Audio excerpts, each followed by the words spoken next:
Alamin wa bihi nasta'inu ala umuri dunya waddin wassalatu wassalamu ala Muhammadin khatamil anbiya wal mursalin wa ala alihi wa ashabihi ajma'in. Ya ayyuhalladzina amanu taqullaha haqqa tuqatih wa la tamutunna illa wa antum muslimun. Amma ba'd. Insyaallah sore ini kita akan melanjutkan pembahasan dalam bab sujud sahwi dan sujud-sujud yang lainnya. Sekarang kita masuk hadis yang keempat. Bismillahirrahmanirrahim. Qala al-muallif Al-Hafidh Ibnu Hajar Al-Asqalani rahimahullah fi kitabihi Bulughul Maram min Adillatil Ahkam. Wa an Abi Sa'idin Al-Khudri, dan dari Abu Sa'id Al-Khudri radhiyallahu anhu, qala berkata, qala Rasulullah sallallahu alaihi wasallam, telah bersabda Rasulullah sallallahu alaihi wasallam,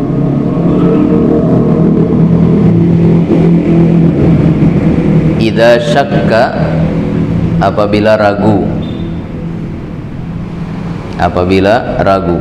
ahadukum, salah seorang di antara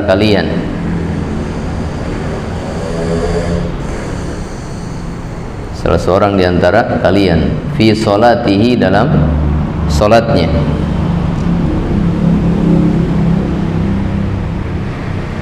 falam yadri, maka dia tidak tahu,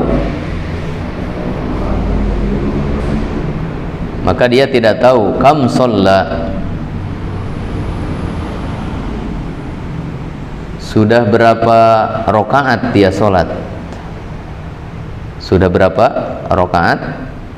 sholat, atsalatan, apakah 3, am arba'an, atau 4.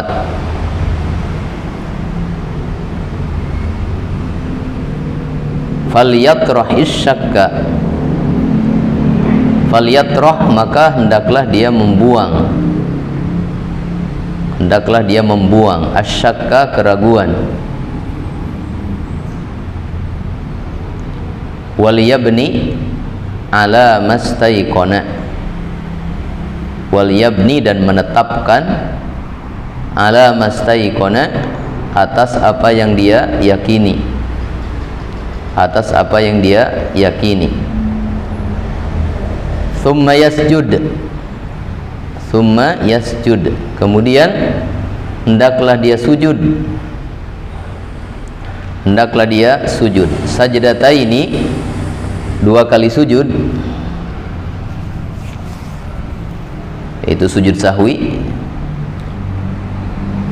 Hendaklah dia sujud sahwi, 2 kali sujud, qabla an yusallima, sebelum dia salam.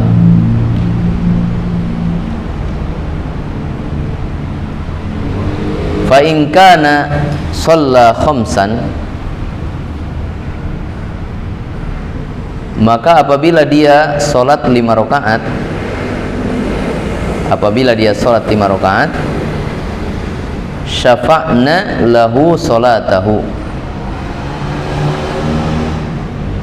syafa'na, akan menggenapkan, lahu sholatahu, sholatnya,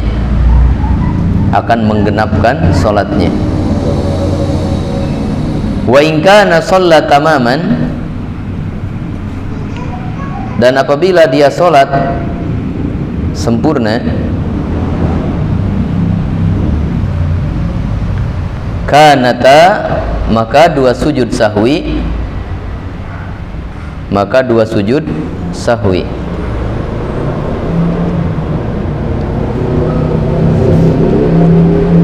targiman lisyaitani, adalah untuk menghinakan syaitan,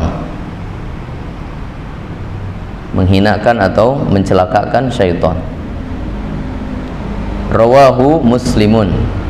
Hadis ini diriwayatkan oleh Muslim. Dalam hadis ini Rasulullah SAW menjelaskan, pertama ya, di antara sebab sujud sahwi adalah adanya keraguan dalam sholat. Di antara sebab sujud sahwi adalah adanya keraguan di dalam sholat.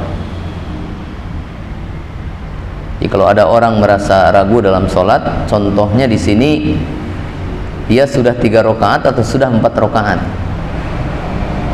maka keadaan ragu ini menjadi sebab dia disyariatkan untuk sujud sahwi. Jadi sujud sahwi bukan hanya sebab lupa, tapi juga sebab ragu. Makanya penyebab sujud sahwi itu ada 2. Satu lupa, yang kedua ragu.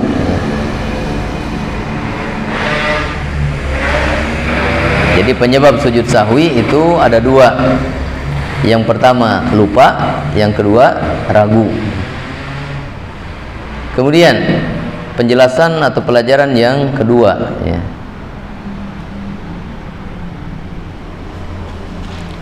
bahwa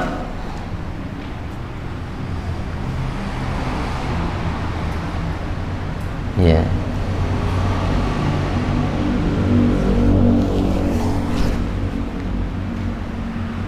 atau yang kedua adalah keharusan menetapkan apa yang diyakini dan membuang keraguan. Keharusan menetapkan apa yang diyakini dan membuang keraguan.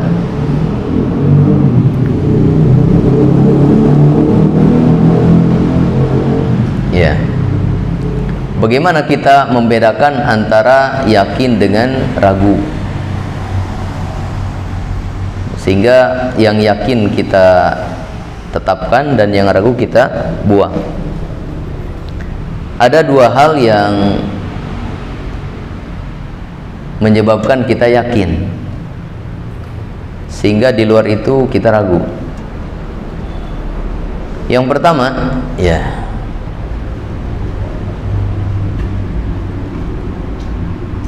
jumlah yang sedikit itu yakin, dan jumlah yang lebih itu ragu. Kalau dalam masalah rakaat, jadi jumlah rakaat yang sedikit itu yakin, dan jumlah rakaat yang lebih atau yang banyak itu ragu. Umpamanya antara 3 dengan 4, yang sedikit yang mana? 3, yang banyak 4. Jadi kalau kita blank ya, sama sekali gak ada kecenderungan hati ke 3 atau ke 4, maka ketahuilah yang diyakini itu 3. Karena sebelum ke 4 pasti 3 dulu. Kalau kita ragu ini 3 atau 4, blank sama sekali. 3 itu pasti, 4 diragukan, karena 4 itu setelah 3. Nah ini perkataan kebanyakan para ulama ya.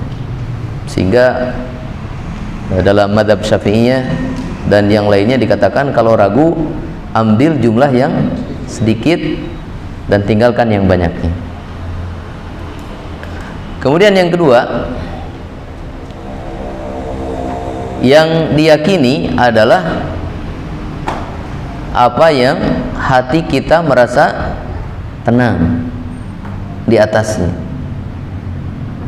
Hati kita merasa tenang di atasnya, dan kuat. Jadi hati kita tenang dan kuat di atasnya. Nah, maka yang kedua ini bisa jumlah yang sedikit, bisa jumlah yang banyak, tergantung hati kita. Ini kita tiba-tiba datang perasaan ragu ini ketiga atau keempat, tapi hati kita ini apa? Tenangnya, kuatnya di atas 4. Nah, maka itu apa? Yakin. Karena yakin itu diambil dari kata-kata yaqona yaikinu, artinya istaqarra yastakiru, menetap kuat.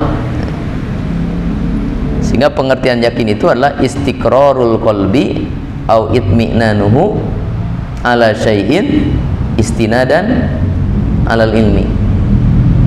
Yakin itu adalah tenang atau kuatnya hati kita di atas sesuatu karena bersandar kepada apa?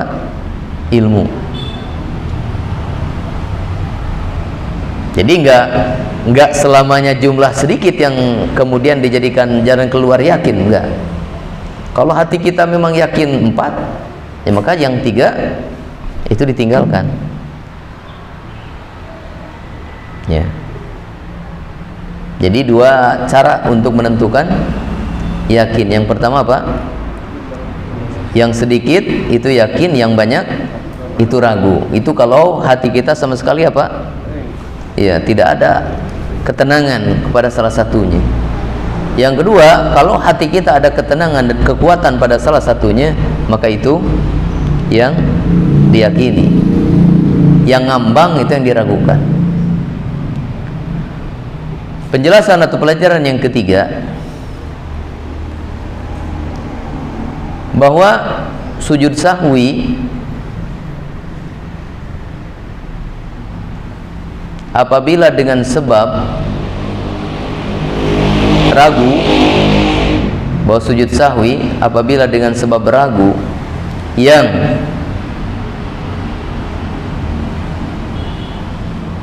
diakhiri dengan mengikuti keyakinan, yang diakhiri dengan mengikuti keyakinan dan meninggalkan keraguan tersebut,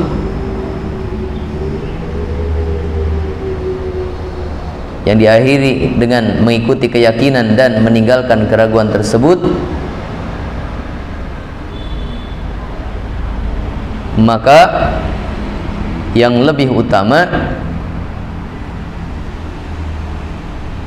sujudnya dilakukan sebelum salam. Sujudnya dilakukan sebelum salam.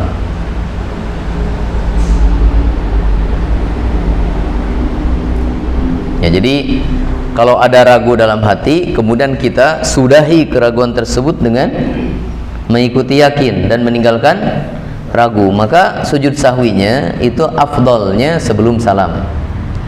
Kita sudah membahas kemarin ya, bahwa sujud sahwi itu boleh sebelum salam, boleh setelah salam. Cuma yang dibicarakan itu mana yang lebih utama, mana yang afdol. Nah, ini diantaranya hadis yang menetapkan yang afdol sebelum salam kalau sebabnya ini ragu yang kemudian ditinggalkan dengan mengikuti yakin. Kemudian penjelasan atau pelajaran yang keempat tentang fungsi atau manfaat sujud sahwi.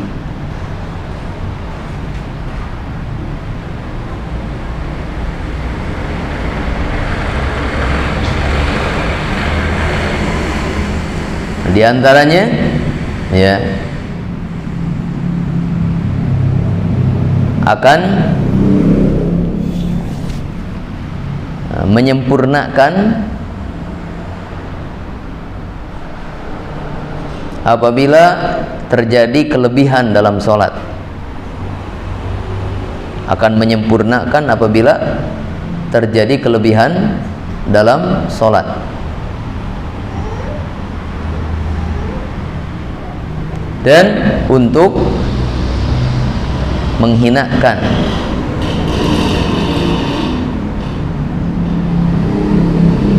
syaitan. Ya. Jadi kalau kita mengalami lebih dalam sholat, umpamanya tadi 5 rakaat, maka 2 sujud sahwi ini akan apa? Menyempurnakannya menjadi berapa? 4. Jadi yang 5 di sini dikatakan sujud sahwi syafa'na, menggenapkan maksudnya 5 jadi 4. Jadi kelebihannya itu sudah tidak dianggap itu. Ya. Nah, kalau sholatnya itu sempurna 4 rakaat, tapi dia sujud sahwi, Maka sujud sahwi ini untuk apa? Menghinakan syaitan, mendatangkan kerugian bagi syaitan. Hadis yang berikutnya, wa an Ibnu Mas'udin, dan dari Ibnu Mas'ud radhiyallahu an, qala berkata,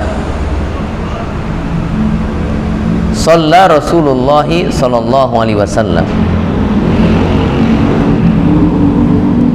Rasulullah sallallahu alaihi wasallam salat.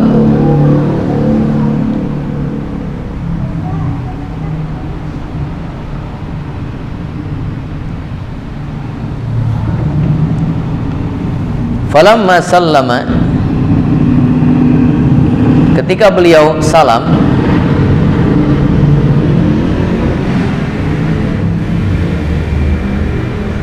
qila lahu, ditanyakan kepadanya, ya Rasulullah, wahai Rasulullah, ahadatha, apakah terjadi fis sholati, dalam sholat, syai'un, sesuatu. Qala, Rasulullah sallallahu alaihi wasallam bertanya, wa ma dzaka, apa itu?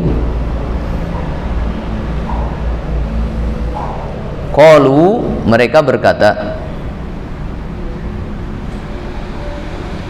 shallaita kadza, engkau salat begini.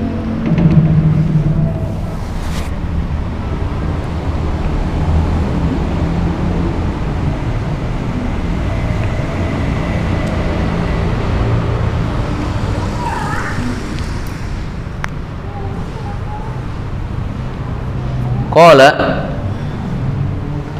Ibnu Mas'ud berkata, fathana rijlaihi, maka Nabi sallallahu alaihi wasallam melipatkan kakinya, melipatkan kedua kakinya. Wastaqbalal kiblata, dan menghadap kiblat.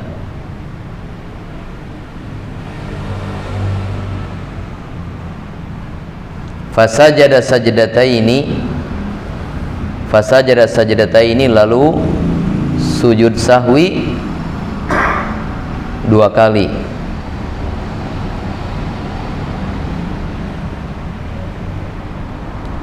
Thumma sallama, kemudian salam. Thumma aqbala alaina, kemudian beliau menghadap kepada kami. Kemudian beliau menghadap kepada kami, biwajhihi, dengan wajahnya.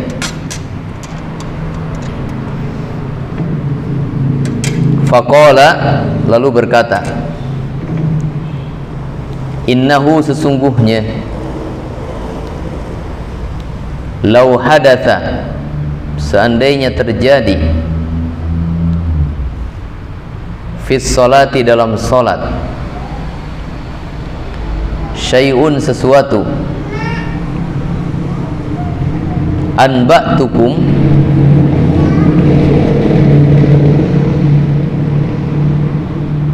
maka aku akan memberitahukan kepada kalian, maka aku akan memberitahukan kepada kalian, bihi, dengannya, bihi, dengannya. Walakin, akan tetapi, innama ana, sesungguhnya aku, basyarun, manusia, ansa, aku lupa, kama tansawna, sebagaimana kalian lupa, sebagaimana kalian lupa. Fa idza nasitu, fa idza nasitu, maka apabila aku lupa, fadzakiruni, ingatkanlah aku, ingatkanlah aku. Wa idza syakka, dan apabila ragu, ahadukum, salah seorang di antara kalian,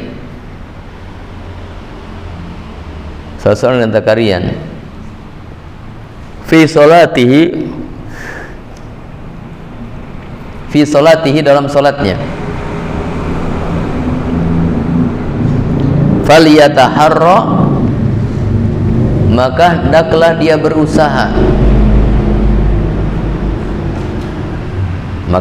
dia berusaha, as-shawaba, untuk menentukan yang benar,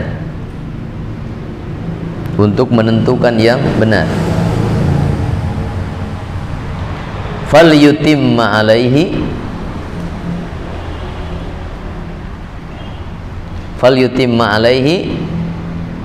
lalu dia menyempurnakan salatnya,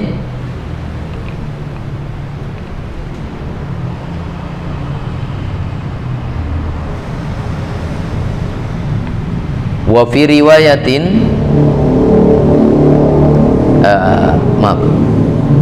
falyutimma alaihi, maka dia menyempurnakan apa? Salatnya. Tsumma liyasjud, kemudian dia sujud, hendaklah dia sujud sajdataini, dua sujud sahwi. Muttafaqun alaihi. Hadis ini disepakati oleh Al-Bukhari dan Muslim. Wa fi riwayatin, dan dalam sebuah riwayat lil Bukhari, milik Al-Bukhari,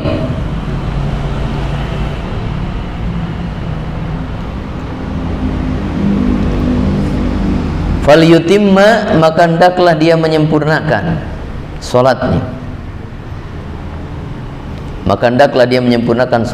tsumma yusallim, kemudian hendaklah dia salam,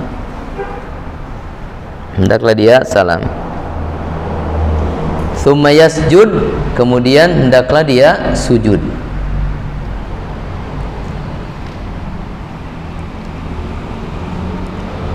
Wali Muslimin, dan dalam riwayat Muslim, anna nabiyya, bahwasanya Nabi sallallahu alaihi wasallam sajada sujud, sajadatai sahwi, dua sujud sahwi, ba'das salami, setelah salam, wal kalami, dan berbicara,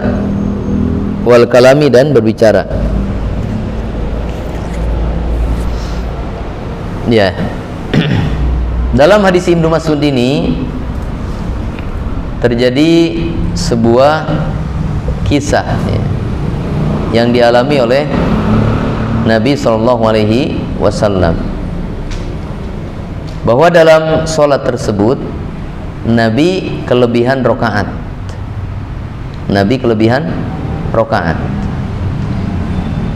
Falamma sallama, ketika Nabi salam, selesai sholat, qila lahu, maka beliau ditanya, ya Rasulullah, ahadatha fi sholati syai', apakah terjadi dalam sholat sesuatu?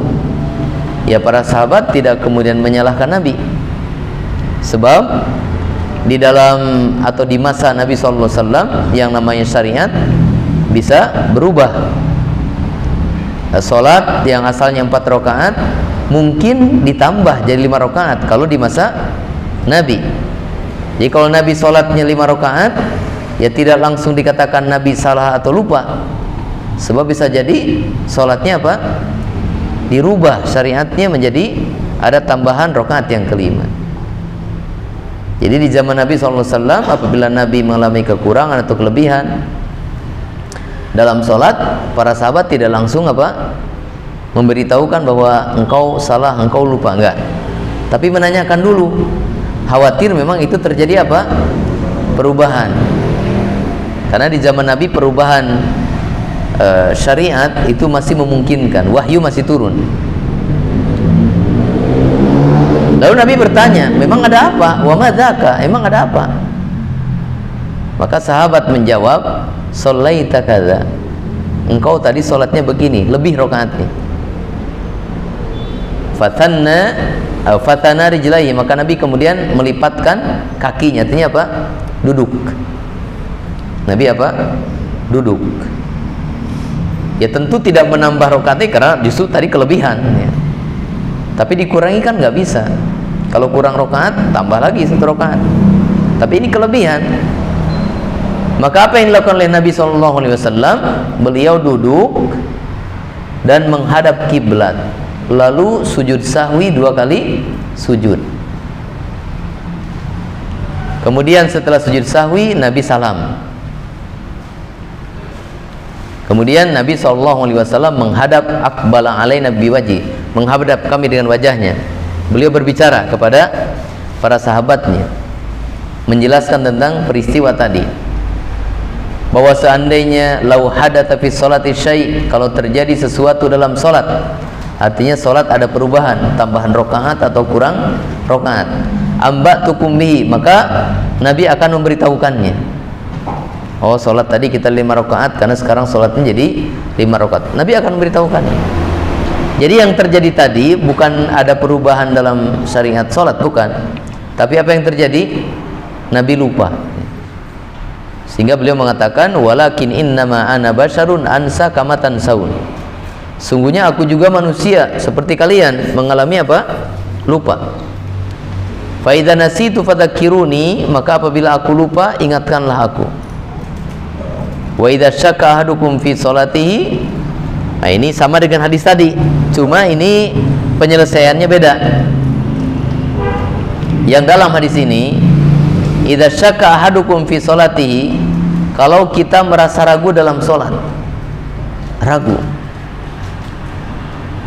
dan dalam ragu ini ragunya kuat. Kalau tadi ragunya lemah, yang kuat apa? Keyakinannya kuat. Sini ragunya lemah, ragunya kuat ini.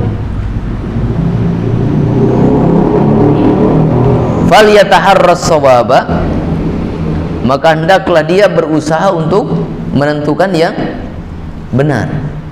3 rakaat atau 4 rakaat ini. Dan ragunya kuat di sini. Kalau tadi ragunya lemah, si ragunya kuat. Mau ikut 3 tapi berat ke 4, mau ikut 4 tapi takut baru 3. Ya, terkadang kita mengalami nggak situasi begitu? Nah, maka dalam keadaan ini kita berijtihad, berusaha untuk menentukan milih yang mana yang menurut perkiraan kita itu lebih kuat.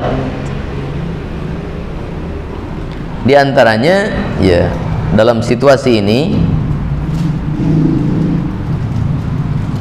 ya caranya adalah mengikuti kecenderungan hati walaupun bukan kekuatan hati.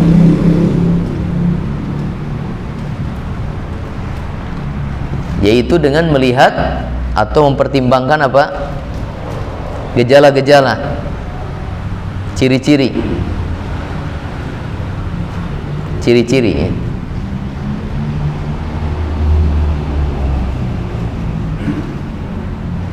Ya mungkin diantara kita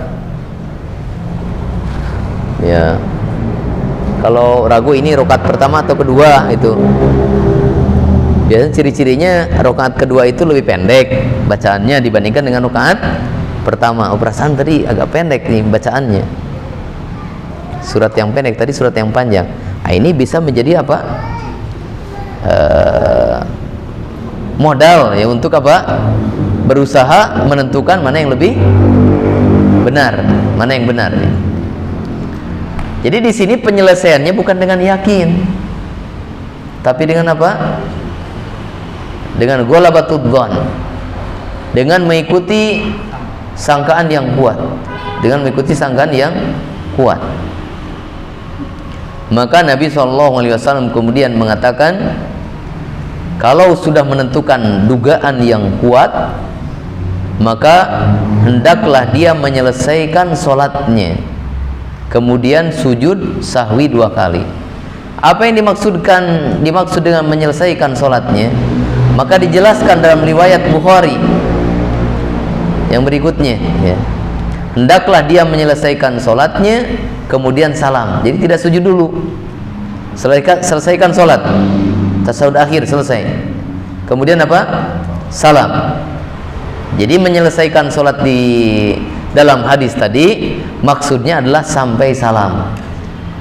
Kemudian summa yasjud, barulah dia sujud. Jadi sujudnya kapan? Setelah salam. Kalau yang tadi sebelum salam. Nah, penjelasan atau pelajaran dari hadis ini.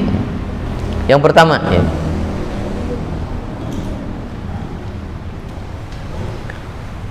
bahwa Nabi SAW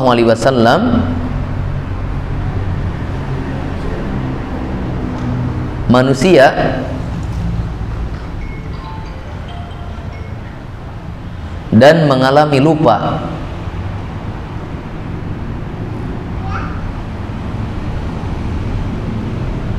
Maka ini menunjukkan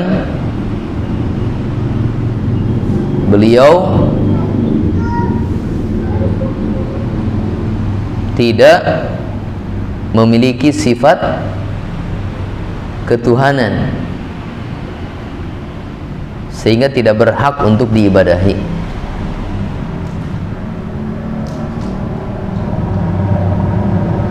Jadi beliau tidak memiliki sifat ketuhanan, sehingga beliau tidak berhak untuk diibadahi.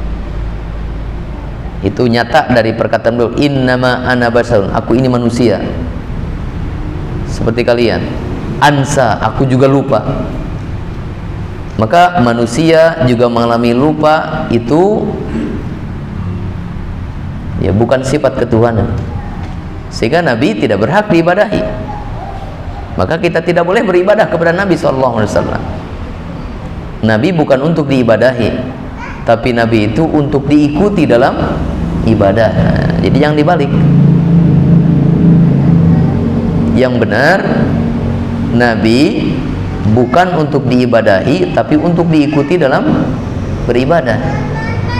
Ada sebagian orang yang tidak mengikuti Nabi dalam beribadah, malah beribadah kepada Nabi. Nah, itu jatuhnya kepada apa? Syirik. Karena dia telah memposisikan Nabi dalam posisi yang berlebihan, melampaui batas kemanusiaan, gulu. Kemudian yang kedua, bahwa lupanya Nabi sallallahu alaihi wasallam, bahwa lupanya Nabi sallallahu alaihi wasallam mengandung hikmah. Mengandung hikmah. Di antaranya adalah penetapan syariat dalam keadaan tersebut. Penetapan syariat dalam keadaan lupa tersebut. Nah, kalau kita ini pasti lupa gitu ya. Kalau Nabi, mungkin orang mengatakan Nabi belum tentu atau belum pasti lupa. Nah, kalau seandainya Nabi tidak mengalami lupa dalam sholat, terus kita ini pasti pernah mengalami lupa, kita akan bingung apa yang harus kita kerjakan kalau kita mengalami lupa dalam sholat. Nah, maka ketika Nabi mengalami lupa dalam sholat, lalu Nabi mempraktekkan A, B, C, maka ini menjadi solusi bagi kita. Oh, kalau kita mengalami lupa dalam keadaan seperti itu, berarti solusinya begini gitu. Nah, itulah hikmahnya. Pelajaran yang ketiga, ya,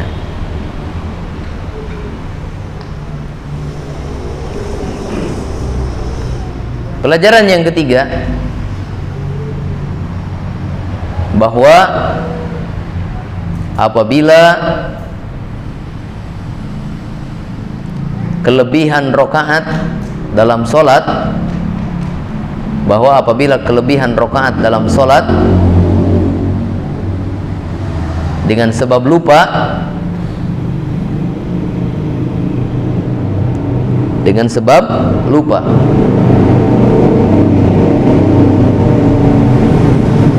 Maka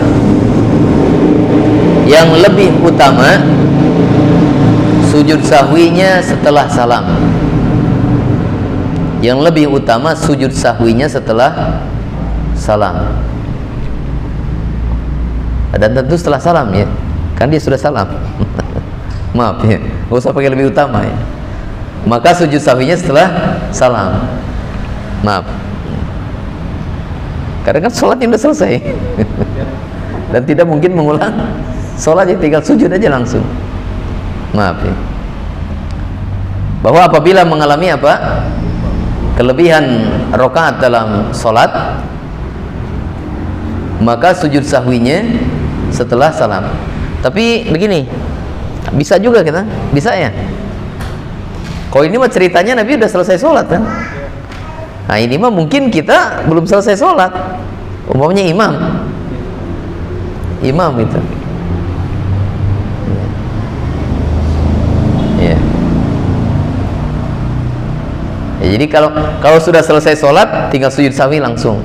Tapi kalau ada orang yang memberitahu bahwa sholat kita lebih rakaatnya, sementara kita masih dalam sholat, maka sujud sahwinya yang lebih utama setelah salam. Lihat posisinya aja. Kalau di sini posisi Nabi sudah salam, makanya dalam riwayat Muslim yang terakhir, Nabi sujud sahwi setelah salam dan setelah berbicara, sudah ngobrol gitu. Tapi mungkin suatu saat imam sholat, setelah rakaat keempat dia berdiri takbir, Allahu Akbar, berdiri, makmumnya tasbih belakang, subhanallah, imamnya terus saja berlanjut, subhanallah, terus berlanjut, subhanallah, terus berlanjut, raeng, subhanallah, terus saja berlanjut. Mungkin nggak ngerti, atau dia, wah ini makmum semuanya salah, yang benar saya sendiri gitu. Padahal kemarin sudah dibicarakan ya, kalau sudah dua orang yang mengingatkan, maka itu yang benar, kita anggap itu yang salah. Kalau sudah dua orang, kalau satu orang masih seimbang. Karena Nabi menanyakan, as-shadaqu dzul yadain, tadi yang dikatakan dzul yadain, salat saya kurang, benar enggak? Maka sahabat yang lain apa? Menganggukkan kepadanya benar. Berarti lebih dari satu orang yang memberitahu tentang kekurangan rakaat tersebut, maka Nabi mengikuti. Nah umpamanya ini imam terus saja sholat, nah dalam keadaan begitu makmum tidak mengikuti, duduk aja, tapi jangan salam duluan karena terikat dengan imam. Jadi makmumnya tidak ikut rakaat yang kelima, enggak, duduk aja nunggu, udah biarin aja imamnya sholat sendirian. Nah umpamanya kemudian imam apa? Sadar ya. Mungkin dia berdiri ke belakang, oh kok nggak ada yang ikut ini. Tapi udah tanggung, antara malu atau tanggung gitu. Terus saja dia sholat. Maka di sini berarti bisa tadi kasus yang tadi, dia sujud sahwi yang lebih utama kapan? Setelah salam. Ya, setelah salam. Kalau dalam kasus sudah selesai sholatnya, iya, itu pasti setelah salam, karena dia tidak sholat lagi, hanya tinggal sujud sahwi saja. Kemudian pelajaran yang keempat, ya. Pelajaran yang keempat, bahwa kalau ada kelebihan dalam sholat dengan sebab lupa,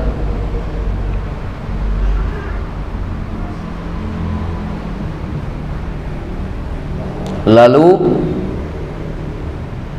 kita diberitahu setelah selesai sholat,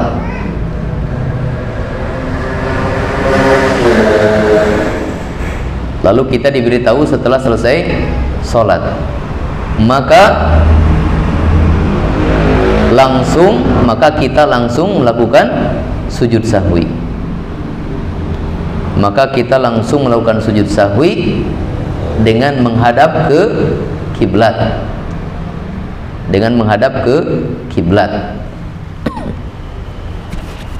Iya. Kenapa menghadap ke kiblat? Karena sujud sahwi masih dalam hukum apa? Salat. Salat kan syarat sahnya kemana? Menghadap kiblat.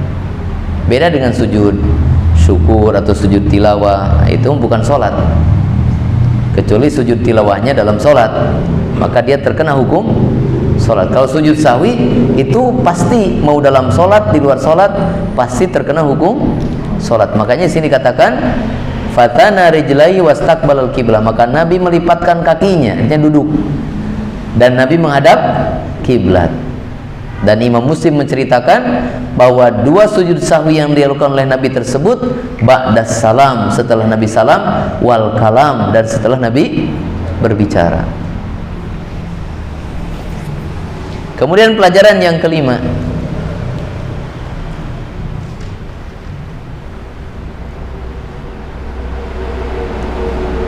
bahwa apabila merasa ragu dalam sholat,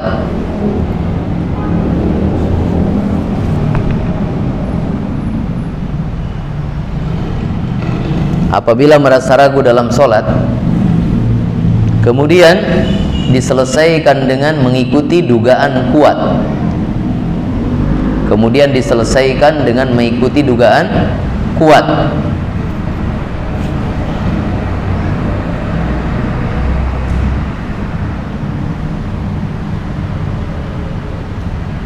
Jadi keraguannya ini ditinggalkan dengan mengikuti dugaan kuat. Kalau tadi mengikuti apa? Hadis yang sebelum ini yakin ya. Kalau ini mengikuti dugaan kuat. Dah tuh yakin pilihan ini enggak yakin gitu. Kalau tadi mah yakin pilihan ini 3 atau 4, 3 yakin, 3 4 meragu gitu. Nah kalau ini mah apa yang kita pilih itu enggak yakin, tapi hati kita apa? Cenderung ke situ. Ya. Maka yang lebih utama sujud sahwinya setelah salam.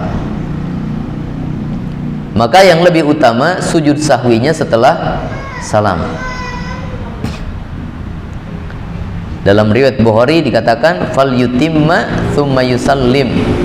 Hendaklah dia menyelesaikan salatnya, kemudian dia salam, kemudian dia sujud sahwi.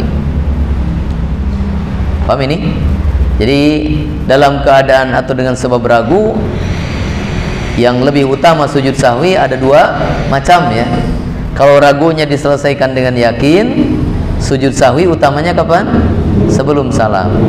Tapi kalau ragunya ini diselesaikan dengan mengikuti dugaan kuat, maka sujud sahwi lebih utama kapan? Setelah salam.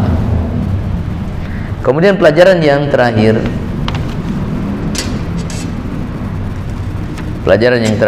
yang ke berapa? 6 ya? Bahwa apabila sujud sahwi dilakukan setelah salam,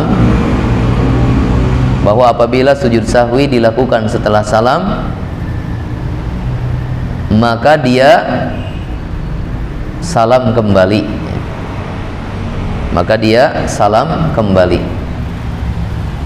setelah sujud sahwi tersebut.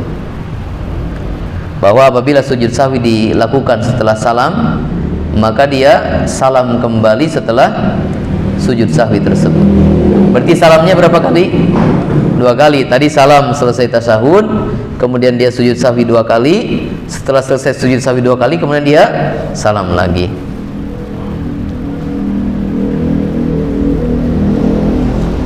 Hadis yang berikutnya, hadis yang ke-6.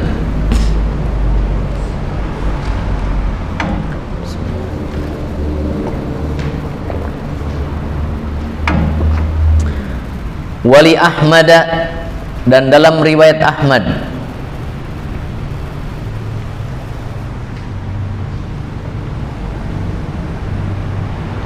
wa Abi Dawud, dan Abu Dawud,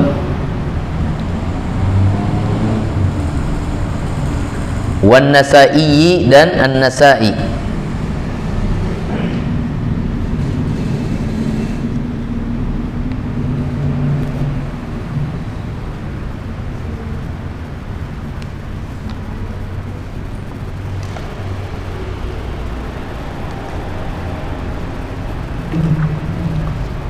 Min hadithi, dari hadis Abdullah ibni Ja'far, Abdullah bin Ja'far, marfu'an, secara marfu kepada Nabi sallallahu alaihi wasallam. Man, barang siapa, syakka, ragu, fi salatihi, dalam salatnya, falyasjud, maka hendaklah dia sujud, maka hendaklah dia sujud sajdataini, dua sujud sahwi. Sajdataini, dua sujud sahwi. Ba'dama yusallimu, setelah dia salam. Ba'dama yusallimu, setelah dia salam. Wa sahhahahu Ibnu Khuzaimah. Hadis ini disahihkan oleh Ibnu Khuzaimah. Ya. Hadis ini dari riwayat Abdullah bin Ja'far bin Abi Thalib. Ja'far bin Abi Thalib ini saudaranya Ali bin Abi Thalib. Maka Abdullah ini adalah keponakan Ali, dan Abu Thalib adalah pamannya Nabi. Maka Abdullah juga apa? Kalau Ja'far saudara sepupu Nabi, berarti Abdullah apa? Anak saudara sepupu apa namanya? Keponakan juga ya? Ah, iya.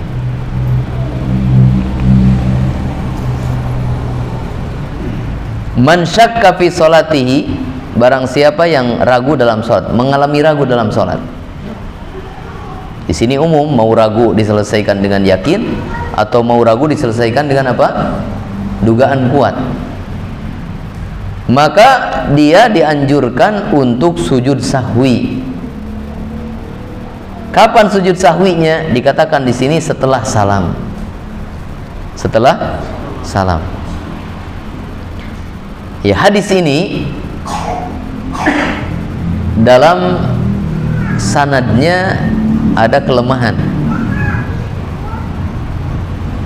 Jadi kedudukan hadis ini tidak sekuat dua hadis sebelumnya. Dua hadis sebelumnya, hadis pertama apa?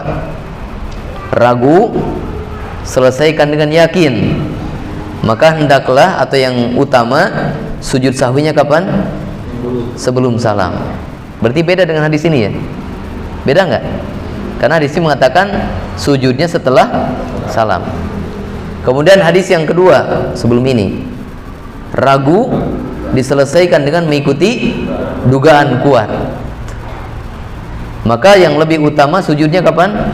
Setelah salam. Sama dengan hadis ini? Sama nggak? Sama dengan hadis ini.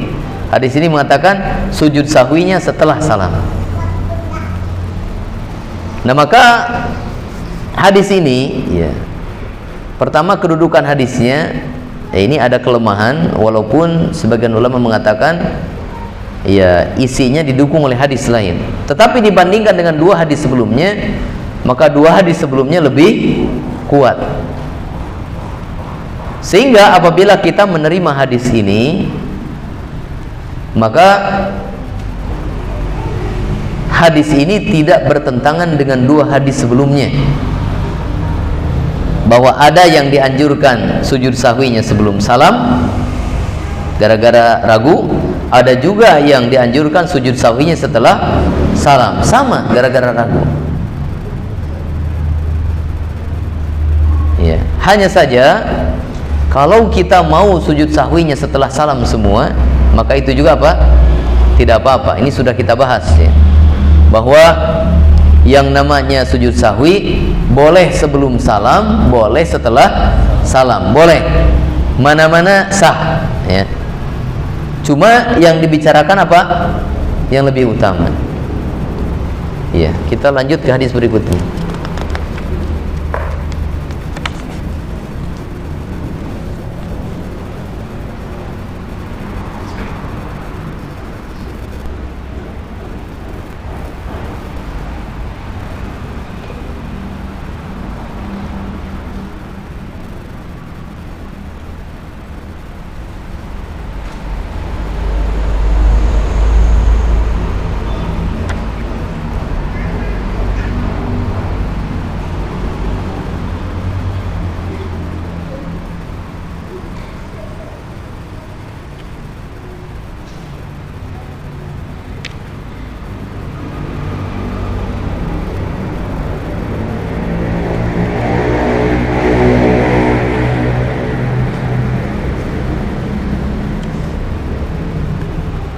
Wa anil Mughirah bin Syu'bah, dan dari Al-Mughirah bin Syu'bah radhiyallahu anhu, anna Rasulullah, bahwa Rasulullah sallallahu alaihi wasallam qala, bersabda,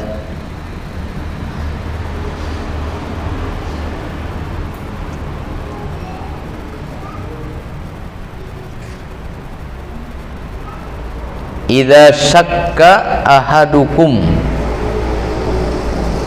apabila salah seorang di antara kalian merasa ragu atau mengalami ragu, apabila salah seorang di antara kalian mengalami ragu, faqama, sehingga dia berdiri,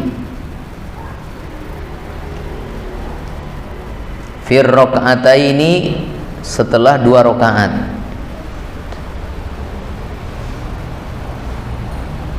fastatamma qa'iman, dan dia sudah berdiri sempurna,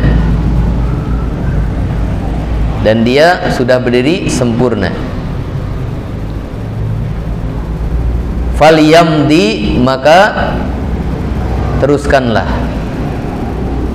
atau lanjutkanlah, falyamdi, maka teruskanlah, waliyasjud sajdataini, dan hendaklah dia sujud 2 sujud sahwi, sajdataini 2 sujud sahwi. Wa illam yastatimma,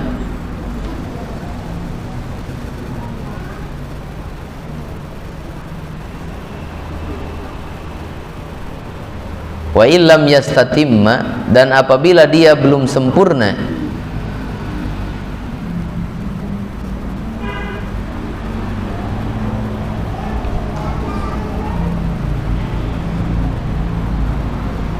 qaiman berdiri, falyajlis, maka hendaklah dia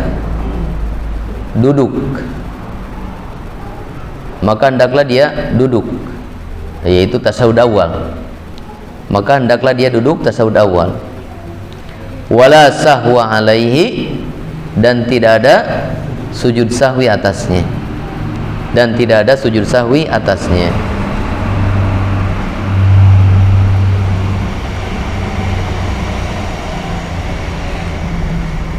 ya. Rawahu Abu Dawud, hadis ini diriwayatkan oleh Abu Dawud, wa Ibnu Majah, dan Ibnu Majah, wa Daraqutni, dan Ad-Daraqutni, wal lafdzu lahu, dan ini lafaz Ad-Daraqutni, bisanadin dhaifin, dengan sanad yang lemah. Iya. Hadis ini banyak yang melemahkannya, termasuk ya Al-Hafidz Ibnu Hajar di sini memberikan komentar bisanadin dhaifin, dengan sanad yang lemah, bahwa sanadnya adalah lemah. Dalam hadis ini dikatakan bahwa Rasulullah SAW bersabda, idza syakka ahadukum, apabila salah seorang di antara kalian mengalami lupa dalam sholat, faqama fir rakaataini, sehingga dia berdiri setelah 2 rakaat, yaitu tidak tasawuf awal. Ya, setelah 2 rakaat dia tidak tasawuf awal, langsung berdiri.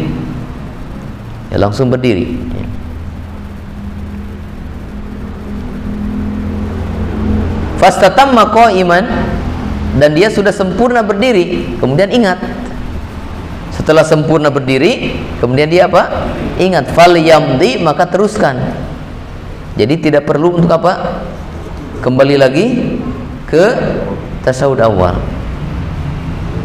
Wal yasjud sajdataini, dan kemudian dia sujud 2 kali sujud di akhir salat. Wa illam yastatimma qa'iman, tapi kalau berdirinya belum sempurna, artinya dia masih dalam proses berdiri, sudah ingat, baik itu sudah dekat ke berdiri atau masih dekat ke duduk ya. Ya. Pokoknya di sini belum sempurna berdiri. Maka hendaklah dia duduk, artinya dia turun lalu duduk tasyahud awal. Wala sahwa alaihi, dan tidak ada sujud sahwi atas dia. Ya, karena hadis ini lemah, maka para ulama berbeda pendapat. Sebagian ulama berpendapat seperti dalam hadis ini. Kalau lupa tasyahud awal terus dia bangkit, maka apakah perlu dia tasyahud awal kembali ke tasyahud awal? Maka dibedakan. Kalau sudah sempurna berdiri, lanjutkan, teruskan. Kalau seandainya belum sempurna berdiri, maka kembali duduk dan tidak sujud sahwi.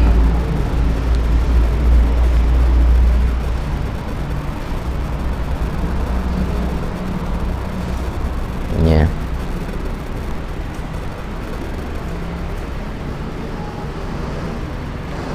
Dan ini adalah pendapat jumhur ulama ya, sesuai dengan hadis ini.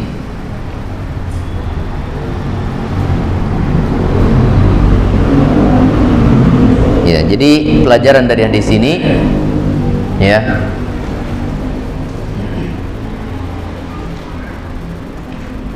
menurut jumhur ulama,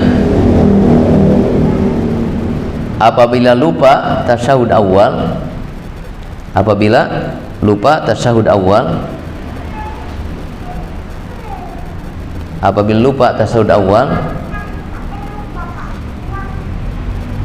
kemudian ingat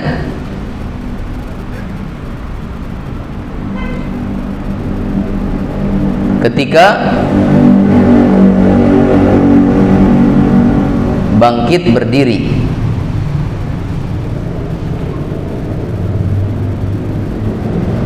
maka apabila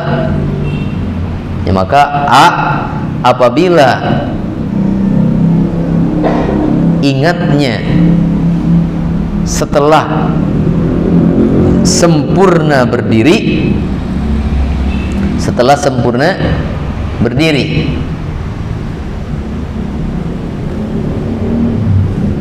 dia tidak duduk, maka dia tidak duduk tasyahud awal, tetapi melanjutkan sholat, ya, tetapi melanjutkan sholat dan sujud sahwi di akhir sholat.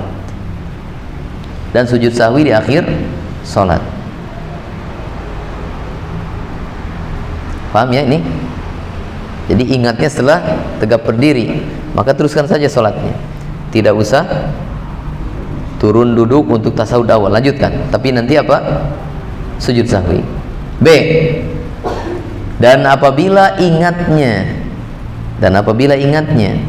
sebelum sempurna berdiri,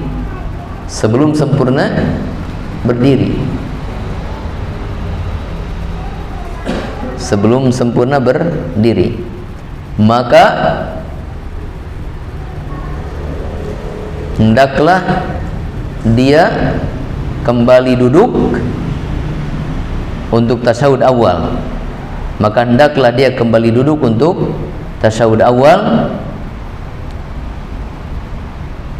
Dan tidak ada sujud sahwi.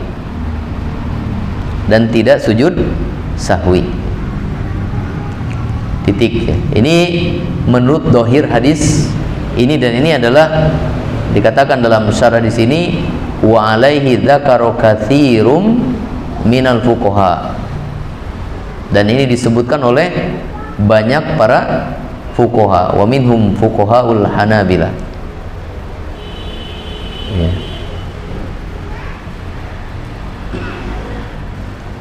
Adapun pendapat yang lainnya yang mengatakan bahwa dia tidak perlu untuk duduk lagi, lanjutkan saja. Mau ingat sudah berdiri tegak sempurna, atau ingatnya belum berdiri sempurna, pokoknya kalau dia sudah bangkit, teruskan sholatnya dan dia sujud sahwi.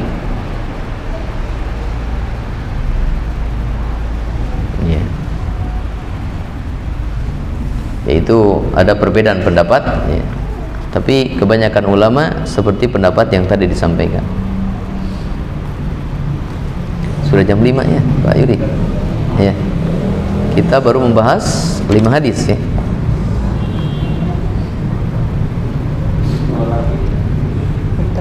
Hah?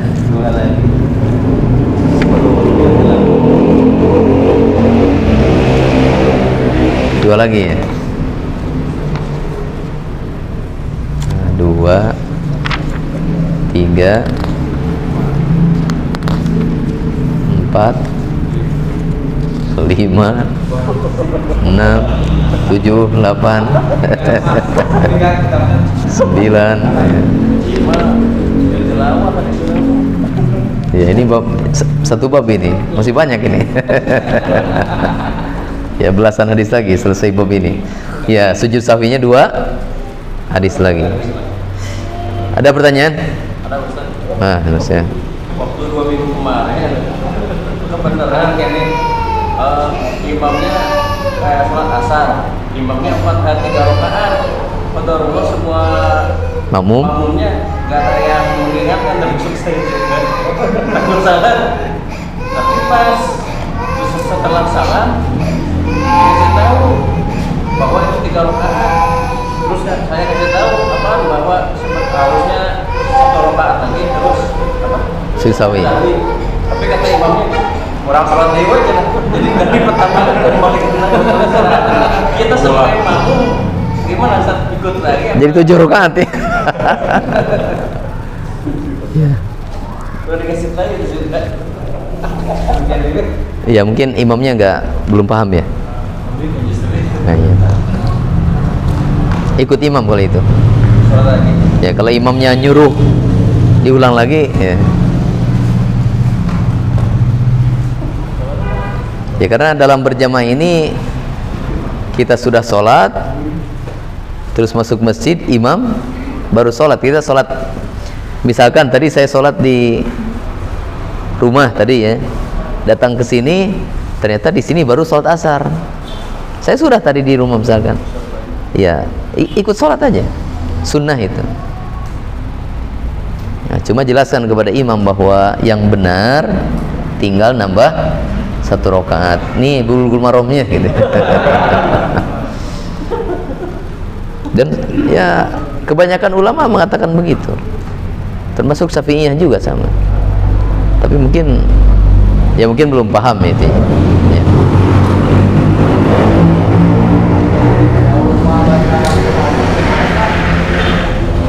Lupa apa? Lupa bacaan Al-Quran. Al-Fatihah atau bukan? Oh, di luar Al-Fatihah tidak membaca gitu. Oh gitu. Jadi setelah baca Al-Fatihah kemudian dia baca surat yang lain, cuma lupa, ada lupa, nggak apa-apa itu, tidak sujud sahwi kalau itu. Ya, ya.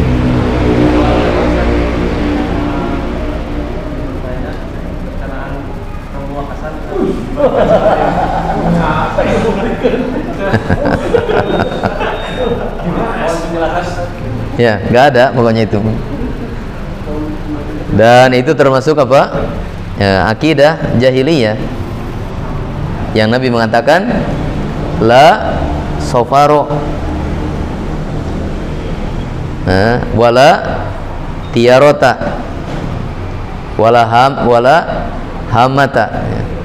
Jadi tidak ada kesialan di bulan Safar. Artinya Nabi membatalkan akidah bahwa bulan Safar itu pembawa sial, penyebab terjadinya kesialan. Itu akidah jahiliyah yang kemudian mengatakan la safaro. Tidak ada keyakinan bahwa Safar itu mendatangkan sial. Dan yang ditanyakan tadi, jadi mereka ya meyakini bahwa waktu tersebut itu kan berkaitan dengan Safar juga, adalah waktu mulainya Nabi sakit. sampai Nabi meninggal, sehingga mereka memandang itu adalah waktu yang sial. Supaya kita terhindar dari sialnya, maka sholatlah. Ya. Jadi sungguhnya itu secara sholat tidak pernah ada sholat seperti itu. Yang kedua, secara sebab-sebabnya, yaitu adalah adanya pandangan, bahkan mungkin keyakinan adanya kesialan dari sisi waktu tersebut, dan itu tidak ada ya. Itu keyakinan jahiliyah yang oleh Nabi SAW dibatalkan. Nah, Allahu a'lam. Terus yang lain? Ya. Kalau misalkan ini saya kan pernah dulu sholat tapi pas udah di rakaat yang berikutnya, kalau masalah sih yang kedua, saya lupa baca Al-Fatihah dulu gitu. Lupa tidak apa? Tidak baca Al-Fatihah Di rakaat? Di rakaat yang kedua. Kedua, terus. Jadi langsung ke surah-surah setelahnya. Nah itu kalau di hadis yang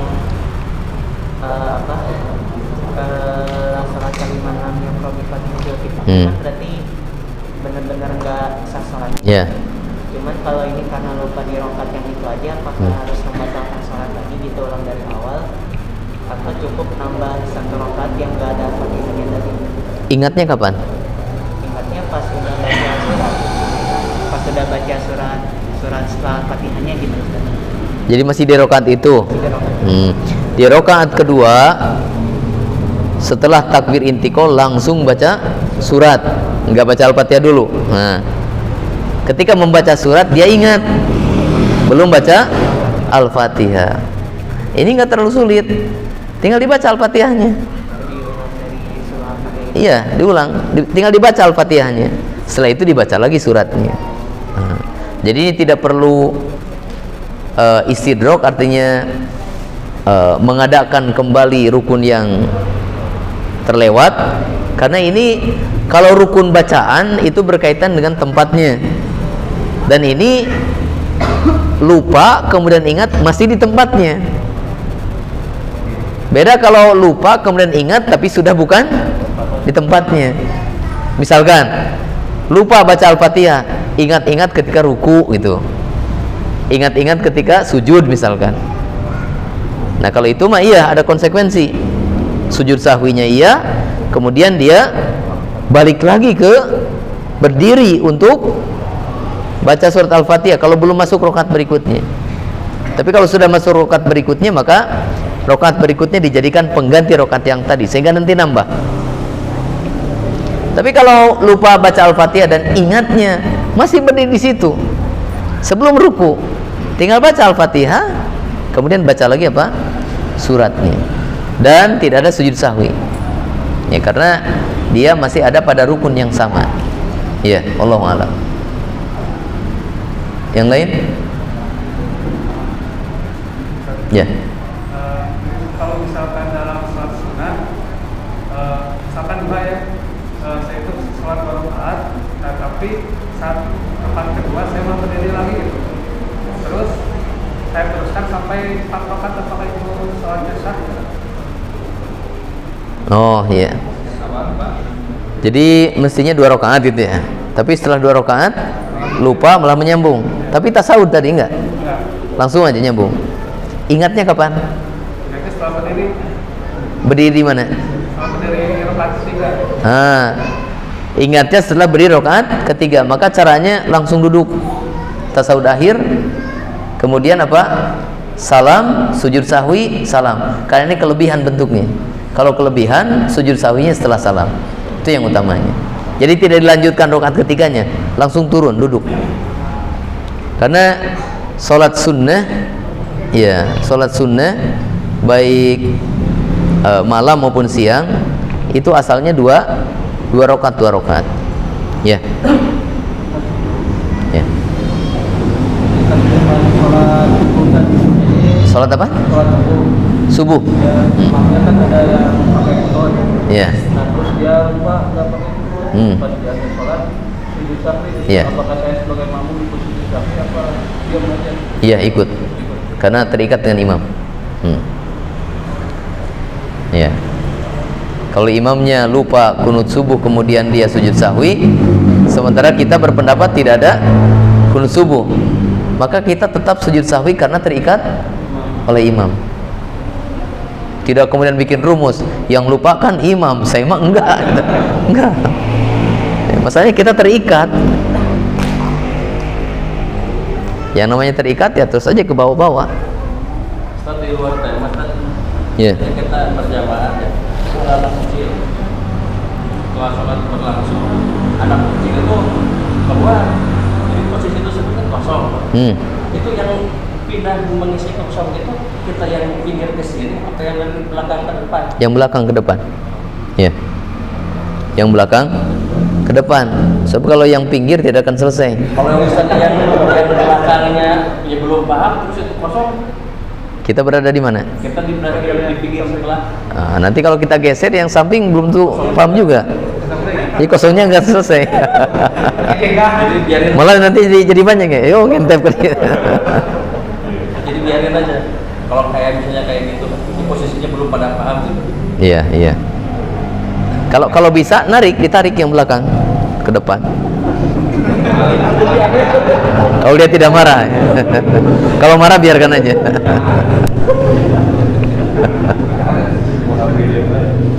Ya itulah repotnya kalau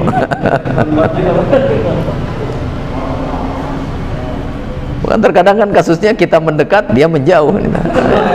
Udah gudagan. Ya. Ya sampai sini dulu karena maghribnya 5:30 lebih sedikit ya. Ya. Sampai sini dulu. Insya Allah kita lanjutkan. Tersisa 2 hadis untuk sujud sahwi, tapi masih belasan hadis ya, dengan sujud yang lain. Subhanakallahumma bihamdika asyhadu an la ilaha illa anta astaghfiruka wa atubu ilaik. Wassallallahu wasallam ala nabiyina Muhammadin wa ala alihi wa ashabihi ajmain. Wa akhiru da'wana alhamdulillahirabbil alamin. Assalamualaikum warahmatullahi wabarakatuh.